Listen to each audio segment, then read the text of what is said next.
Hello Advanced Hire. This is Statistics Lesson 6 continued, where we're dealing with chi-squared. And in this lesson on chi-squared, I'm going to show you how to test relationships. Obviously, where we're testing relationships, we would deal with two sets of data. In my last lesson, I used chi-squared to see if there was a prevailing factor or prevailing value within one data set. In this lesson, we're going to look to see if there are relationships that we can draw between two data sets.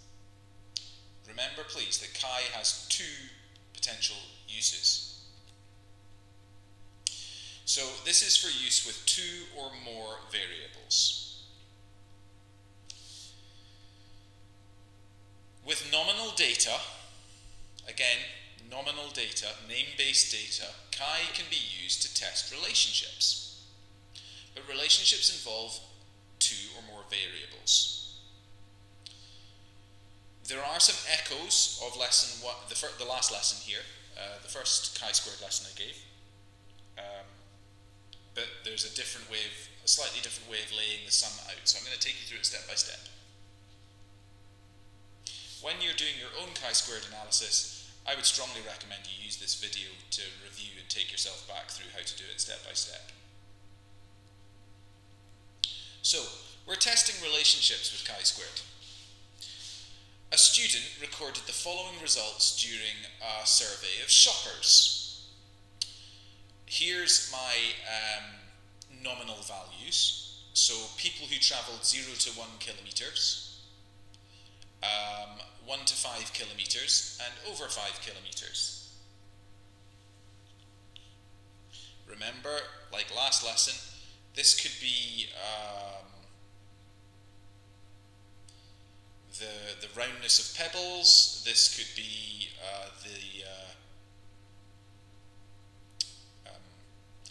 the types of transport in a traffic survey. But this time, we've got a second value that we're comparing it to. We've got the amount spent in pounds. So we want to know if there's a relationship between the distance that someone is willing to travel to shop and the amount of money that they're going to spend.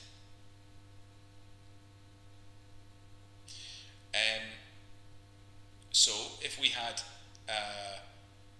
pebble sizes, we could work out if there was a relationship between the pebble sizes of subangular, angular and rounded and the stream order. Stream order 1, stream order 4 and stream order 8.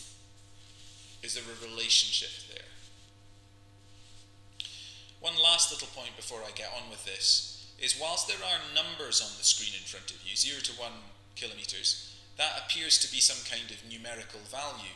These are nominal values because they're brackets. 0 to 1 kilometres is not, that is a nominal bracket. Did you spend less than £10? Well, that could be a penny, it could be £9.99, so it's not really a numerical value that we're looking at here. This is a nominal heading, and underneath it we've got that there were 17 people who spent less than £10 and were 0 to 1 kilometres away from the shop that they were in. So these are nominal headings. Just remember you use this with nominal data. Our null hypothesis. The amount spent in a supermarket is unaffected by the distance shoppers travel. There is no relationship. Remember, a null hypothesis always has no relationship. And this is the data that you've recorded on your fieldwork. Lay out the table this time as follows. So last time we had just a single column O and a single column of E, didn't we? Whereas now we have a single column O and E for the first value, single column O and E for the second value, and on. And you can keep doing that. You can keep adding columns as many as you like. So you could have as many categories as you like, both in rows and in columns.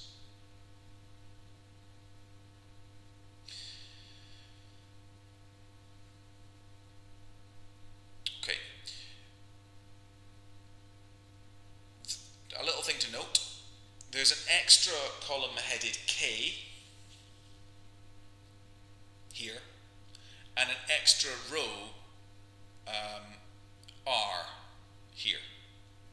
And this is for adding up total row values and total column values. You'll see that when you see it. So here are my observed frequencies of shoppers who spent less than £10 at 0 to 1 kilometres, shopper that spent less than £10 at 1 to 5 kilometres, and so on. My observed frequencies at all of those values. The observed frequency is the number of people you actually saw when you did your fieldwork. The first thing we do is we work out the R and the K values. So you sum the rows and columns. 17, 24 and 13 equals 54. 24, 36 and 14 equals 74. You then, you can see here, there's a total. And you should find that the totals match. So 97 plus 52 plus 54 is 203. 83 plus 74 plus 46 should also equal 203. A common mistake is to add up 54, 97 and 52 and the K column values. Don't do that. You're only adding either the R or the K. It doesn't matter because they should be equal.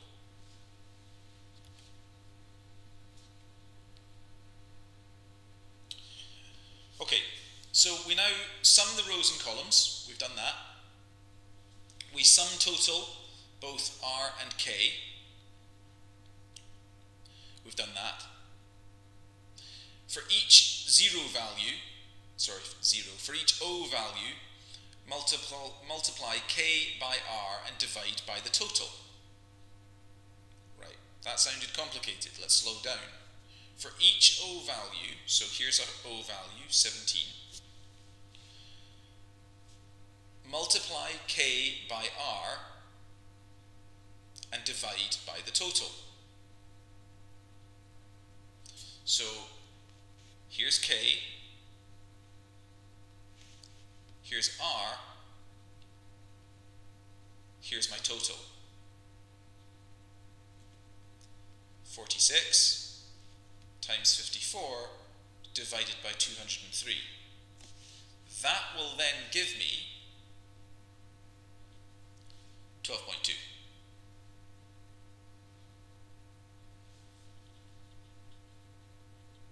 And that gives us our expected values. If you work them all out, they'll look like that. And then we can get on with the rest of the equation.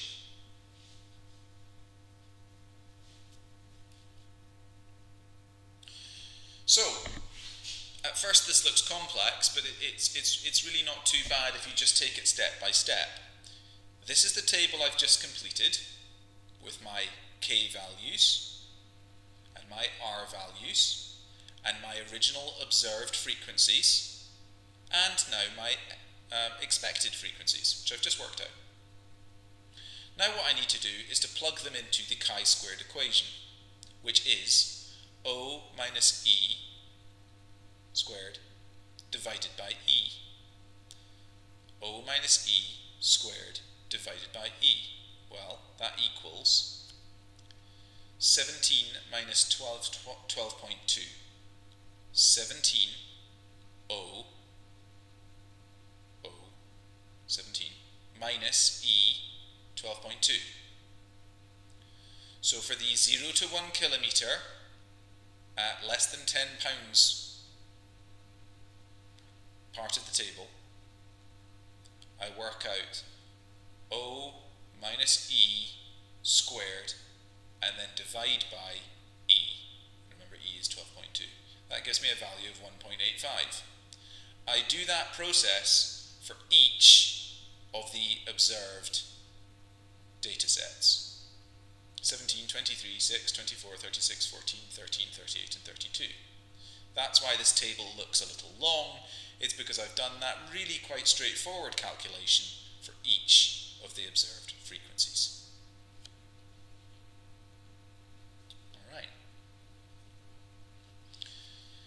once you've done that, you add up the scores you've got, and that gets you your chi-squared score.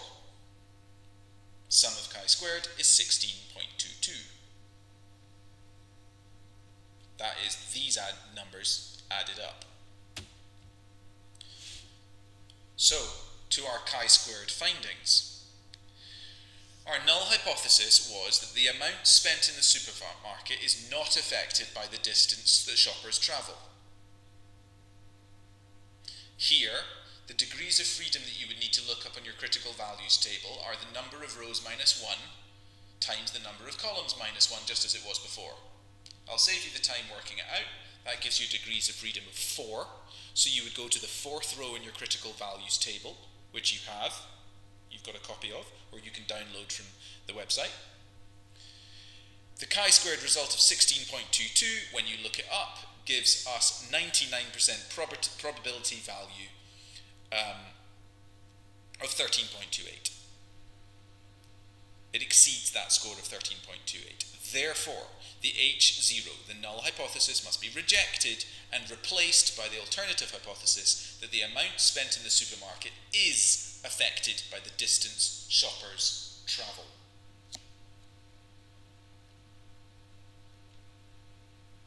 One last little bit of summary here. It's all about understanding how you would use this, because not all of you are going to do shoppers and distance travelled. But if we had reach 1 of the river, reach 2 of the river, and reach 3 of the river, stream order 1, stream order 4, and stream order 10,